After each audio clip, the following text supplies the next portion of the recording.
It's been nearly 3 weeks since the quadruple murders of 4 University of Idaho students shook the nation. Investigators are now clearing up rumors as the high-profile case remains unsolved. We all want to understand why this happened and what drove someone to do this. Investigators say they've received an outpouring of tips since the murders. One report saying victim Kaylee Goncalves may have had a stalker. We have heard mention that Kaylee stated she may have had a stalker. Detectives have been looking into that and to this point have been unable to corroborate the statement, although we continue to seek information and tips regarding that report. Another question mark, are the 2 surviving roommates considered suspects in the attack? We do not believe the following individuals were involved. The 2 surviving roommates, the male seen in a grub truck video circulating on the internet, a private party who drove Kaylee and Madison home, any of the individuals who spoke to the dispatcher on the 911 call.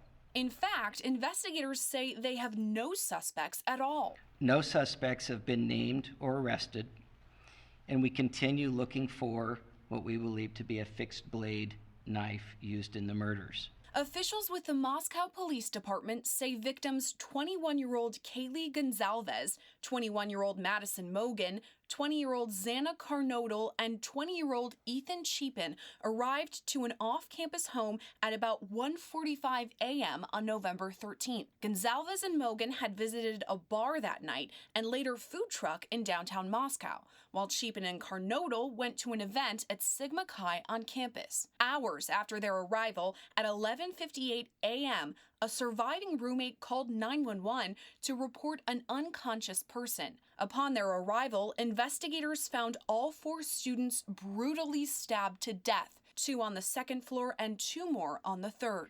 The results of autopsies indicated that the 4 were stabbed multiple times and were likely asleep during the attack.